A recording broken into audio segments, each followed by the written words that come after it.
Hernia lek iki jam senenge. Asik koyo klopo. Kayak klopo apaan sih sing mundur iki? Iki dok iki. Bok, mosok sakmene godene iki ndok jam. Waduh. Masa loro. Kenapa sih genahe jam? Londo iki lho dodol obat tuku. Londo. Ya londo londres iki. Oh, ya salah obat berarti iki. Gede anu tok, lumale napok tok kan.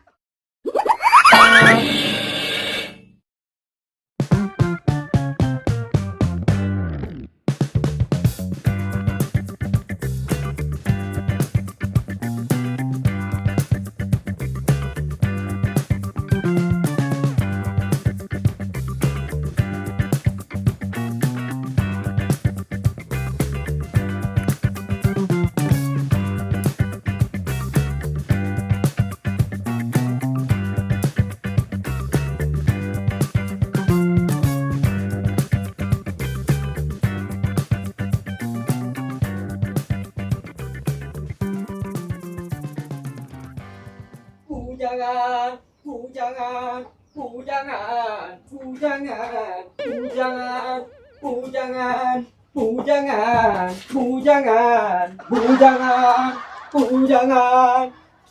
Lho, Le. Lah kon tekon diae iku, kok anjok-anjok jasan barang. Yo kerja ta, Mama. Aduh kakimu. Mama barang jare. Kon iku lho genahe tekon ndi pacakanmu kok iso koyo ngono iku barang iku lho. Lah yo kerja ta, Mama. Wong iki ngono ya sampingan. Ya wis sakarep-karepmu gak apa-apa lek nyambut gawe. Pokok hasilnya halal, Nak. Halal haram iku kan tergantung sing menikmati, Mama. Sing penting riko keduman lah wis. Oh, ya wis sakarep-karepmu. Oh iya, duitmu tuh ke handoko tak deleni kono. Waduh, sadurunge sepurane sing akeh, Mbok. Gatel tangan kulit nyekel duit cilik iku. PO wis, PO kabeh.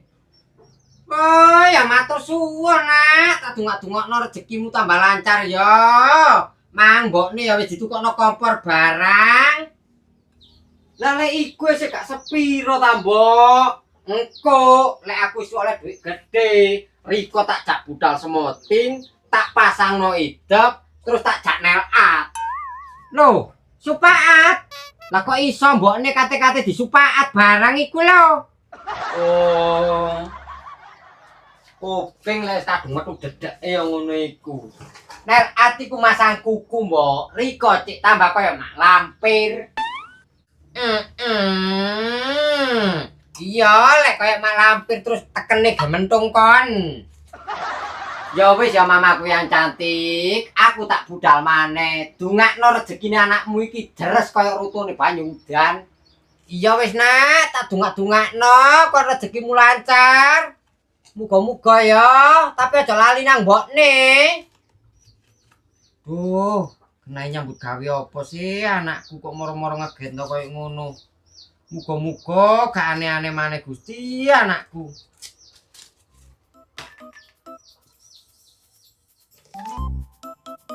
Aduh.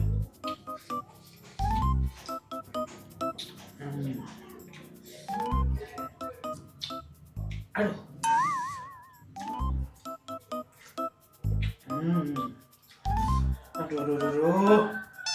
Tungane mesti molek kacang ijo cek enake. Aduh lego kembunge. Aduh. Aduh. Aduh. Enak tapi persiapannya sampai kayak ngono. Wah enak nih. Mahal Ini.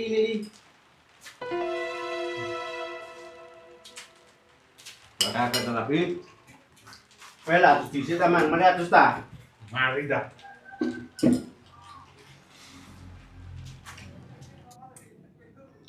Balik dungaran ngono, ngolek kacang hijau orang. Yo tapi hitung-hitung ngambil nyelamati weteng. Hah? Weteng. Iya pi. Lah apa ono wetengmu? Ya wetengku iki lho rasane koyo wis ono isine, koyo ana sing jejeg-jejeg ngono lho. Mosok hamil rek? Tapi gak mungkin. Wong aku gak ngumpuli kon wis suwe. Ya gak apa-apa tapi Mas yo saiki jarang kumpul. Lah wong awake dhewe rumah tangga ya wis pirang-pirang tahun. Lah sampean gak kepingin ta duwe turun teko aku, he? Duit turun ti. Tapi lek bapaknya dudu aku lho. Ya rugi ta. Yo iya tapi lah terus iki lho anake sapa lek butuh anake sampean. Lah saiki ndelok wedhus iku ae lho. Dikosot-kosot tok ngono ya iso meteng. Terus sapi dirogothok ngono lho ya meteng. Iku lak kewan ah sayang. Lek sampean iku menungso. Tapi lah sampean ero ta lek pas nglindur ngene kok moro ngumpuli aku. Moro jemping-jemping ngono lho. Gak rurune lek lemes tok. Lah iya.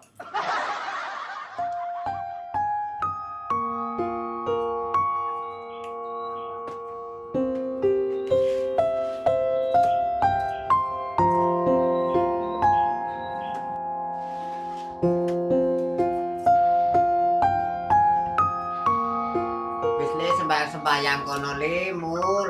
Ojo bingung ae kon iku mikiri apa sih kenae nak. Si Mak, aku ini kepikiran ajeng Jian. Kok tadi mikiri ajeng iku lho le. Mari ki maneh iku wis payu mau maneh wis. Pokok wedoke bener gak koyo ajeng le. Yo gak mikiri ajeng tok Mak. Yo mikiri utang barang iki lho. Wis ta nak mul. Ojo mikiri utang nah. Wis tak tanggungi wis wong kate tak dono Tegal barang.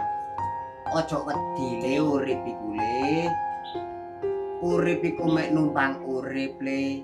Pisah mati kabeh menungso bakal ngalami, Cung.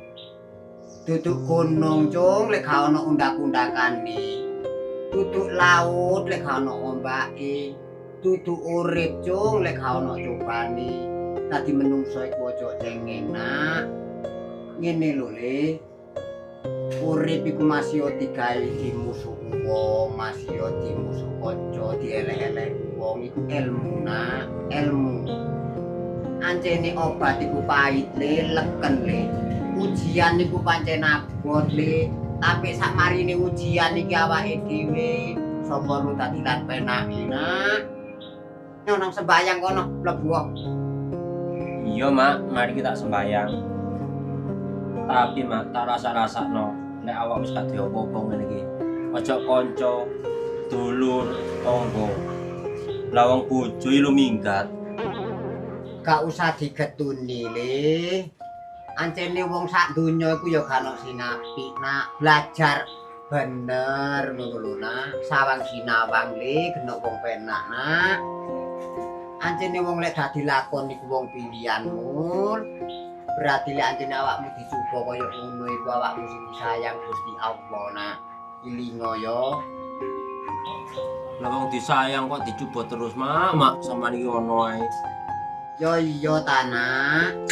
Delok entah nak wong iku wong sing maksiat, wong sing gablek, wong sing gak karu-karuan lek digrojok rezeki. Iku coba, Nak. Coba kon tak kandhani le iku eling apa gak nang pangeran. Tapi lek Gusti Allah iku mang sayang nang awake dhewe, Nak. Coba ku diblek-blekno, Nak, cek eling nang Gusti Allah, Nak. Ngono lho. Oh, ngono ya, Mak. Yo iya, Nak. Iku ngono Gusti Allah duduhi nang awakmu, Nak. Lek urip abadi kudu di alam dunya, Nak, di akhirat, Nak. Wis ayo nang sembayang. Iya, mari ngene tak sembayang. Wis tak tinggal anak ayo sembayang. Biasae cakang murada nang langgar saiki gak tau. Kono sembayang kono.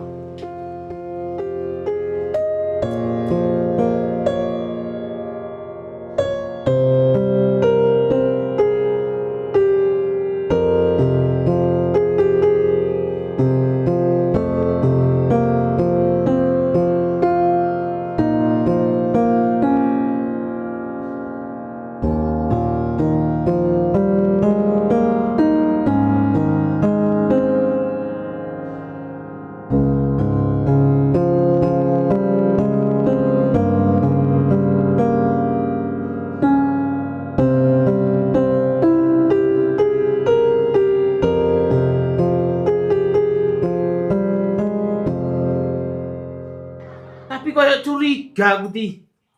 Wis tak lapi, sampeyan kok mikir aneh-aneh. Pokoke meneh aku terno priksa lah wis ah. Men wingi Marlen arene wingi ngomong apa nang sampean Pi? Lah ngomong apa? Wong Marlena membisu. Wong aku malah didelokno, wong aku pengusaha ngene dilokno pengangguran. Oh, lakar nganggur kok. Lah lek nang aku wingi ku Pi, towo tanah, regane iku sak M. Tanah Sak M. Tegale Yo iya lek Pi, pokok towo tanah nang aku. bayaran wis. Bayar. Heeh. Lah wong sak M kok Pi, lah duwe sapa digawe bayar. Lah iya lek tuku kacang ijo 15.000 ngono oleh akeh. Aja kaya wong melarat nek dadi bojone Gimun Mubarak. Bayaran wis lek sak M ae murah iku. Engko lek duwike kurang, omah iki ae dol maneh. Bayar. Lah terus awake dhewe tuku ndak alas ngono ah. Kok Lho gak di. Tapi lek tanah emang lain iku murah lek sak M di. Wah, mboten nanti. mosok ombo Pi? Ngombo. Kaya rugi tuku sak M. Lah masih aku sakjane yo eman ta lek aku keduwe wong, musakno maren. Gampang iki. Temenan lho yo. Iya. Adus aku. Wis duwe sak ngono ae musuh Gimun.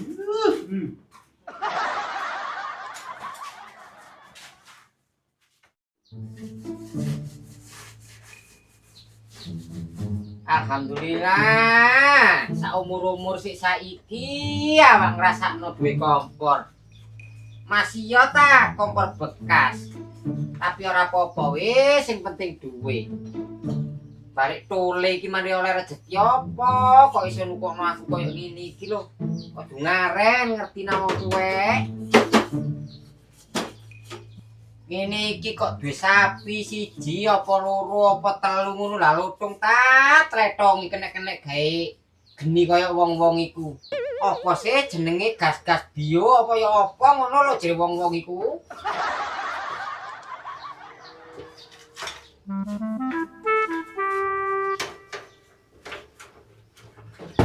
Wiji.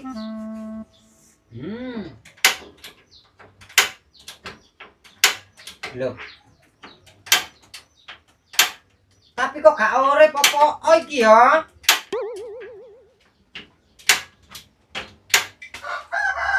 Wih, kompore anyar rek. Duwe akeh iki. Marane BLT dari kok, Mbok. Lah BLT apa sih kon iku? Aku masih melarat kaya ngene gak tahu jenenge oleh BLT iku. Lah buktine Riko mari tuku kompor ngono kok. Ya duwike sik. Wis, kano. Lah iku awu kon arep rawuhana dhewe. Gak percaya aku, Mbok. Lek Riko macake ayu mesti duwe kandel. Ya duwike kene. Lah sik ngotot ae njauk dhuwit akon niku. Mbok niki ora duwe dhuwit, Nak. Jan gak gablek blas aku mari tak gawe tuku beras. Wis lho, Put. Riko bentar jaluke dhuwit, mesti gak ono. Lah terus, nek gak duwe dhuwit, sapa sing nukokno kompor iku? Jujur aja apa? Kowe ra kono, kuduno ngali ora. Iki ngono medhot tak disikile ditumpang-tumpangno kene. Lah nek sing nukokno kompor iki mang ya kakangmu. Lah mosok aku tuku dhewe ta? Mosok cacak sing nukokno kompor. Long cacak ya mau dite wong.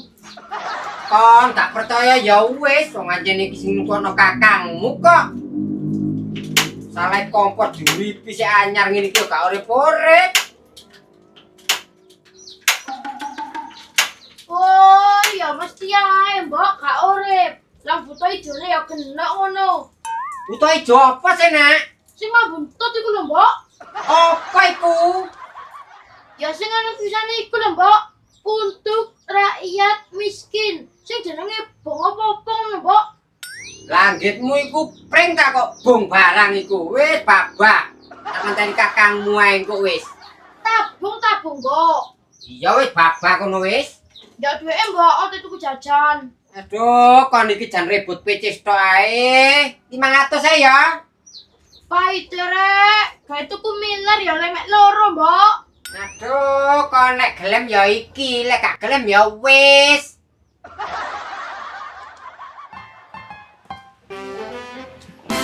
Aduh. Katanya buang kok londo ini.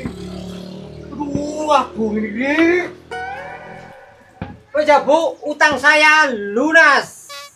Aduh. Oh, sok do ketok rek segede iku. Aduh. Aduh.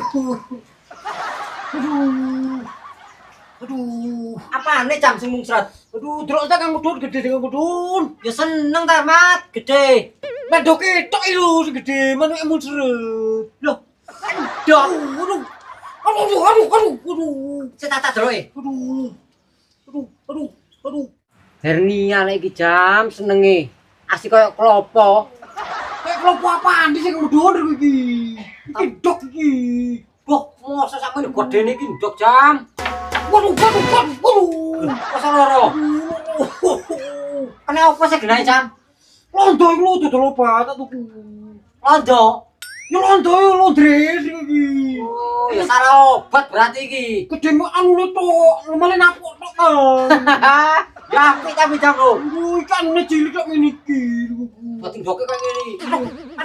Aduh, keboyo kedong. Aku kayak semuyu ya, aku sedang Wah, karo. Aduh, kata uyang ngucap periye nang moto iki. Dobol arek iki. Bare iki kok gepuk, ngene mulai banter gini iki. Aduh, ya apa gini aku dong. Aduh, pokok tambah nono pokok ini kok gepuk iki. Uriku. Nah, gini aku dong. Kenali lari, yo. Lah kok iso tambahan triprat-triprat to nang aku sabur pesing kabeh iki lho. Lah kok ro iki kepoyo iki. Bareng rada puntiran ngene lho. Waduh. Ah, ini lho rada bundat. Aduh. Bareng kok iso tuku obat nyala-nyala iku lho arep pamit nang kancane kok iki. Londo. Lah ndo sapa? Ora betul-betul ngono ta, turis. Ndone sing penting awak cair. Kae jam. Ciri-ciri londone iku kaya sapa? Ya kaya Riko ngono praene, Riko ku. Ngawur ae padha ae kon karo ngarani aku lek kaya ngono iku. Lho kok ya apa nyene praene padha? Mosok padha sih sapa ya? Yompong aku tuku isine jarak aku ambek godhong suruh, ambek besaran. Lah kon yo kenceng wis ro godhong jarak ambek suruh dituku iku lho. 10 juta melayar. 10 juta. Ya iya tak bayar lho. Aduh, kok pelo temen kon Rasane kok dicokot orong-orong rasane. Dadi iki ndoke ta sing gedhe ya. Iya ta, ya pelek napuk tok ya le ngene iki. Bisa nih sekantung-kantung ngene ya. Aduh, cek ngono tak beteng-teng kuwi Riko ku. Kok kate bledos rasane. Tapi apik lek kaya ngene iki jam, kaya gununge kebo. Tapi bahaya. Tapi aku duwe solusi gawe ndok mekar ngene iki jam. Pokok kon duwe dhuwit 250. 250.000. Yo iya 250.000 iku lho. Ono wis ono. Pokoke waras lho iki lho, pokoke sembuh. Yo, Wis ta lah jam, tak jamin waras lek ngene iki. Opo lah timbange lincip ngene jam. Mboke tok sing gedhe. Junggrak kita nang wong iki. wis malah koyo dom iki mudun kena ane tok segede. Lah makane iku wis ta, lek ana duwike ayo wis. Ayo aku pengen aku tak. Oke, siap. Kok.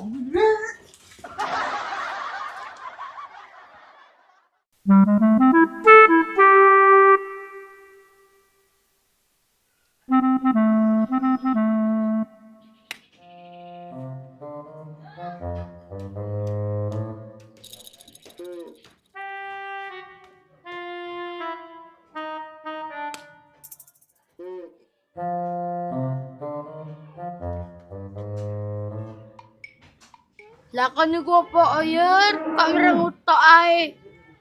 Ate kamu merengut cok. Popar mumet dasku.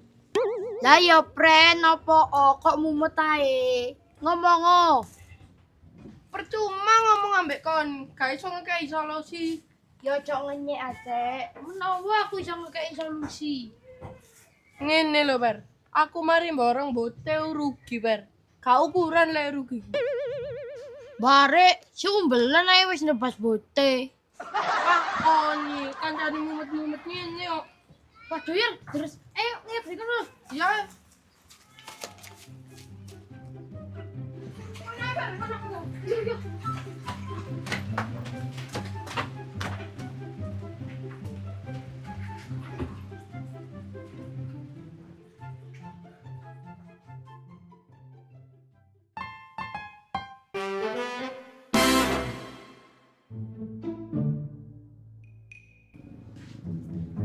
Oh, awak lek kadung pujur. Sedina menapa 10 juta punjul 250. Lah padha-padha ngakali kok belos temen jamat iku. Saiki kari ngakali gimus. Soale iku sing gelek pulo karo aku. Lho ketang. Urip. Ya urip, lah ketokmu. Ya jariku lek wis bosen urip iku karuan gantung kono tang. Lah urip kena kok ini gantung. Kon digantung kok. Kon ngomong ora keco. Uripmu iku percuma tang. Kon durung mati wis gentayangan. Karuan kemul-kemul sarung di omahe kono ngarepe pawon kono. Ojo ngoceh, jangan aku. Ada kere. Mulai po'o. Wah, ya apa ya? Dolen durung tuwa wis udan. Ya apa ya? Ya apa? Piro e genahe kan rugi ku piro? 250, Bar. Wah iya, 250 ae sampe pucet raimu yer. Lho, lang duwe kan. Awake golek sampe melet-melet. Ngene lho, Cek, tak kandhani.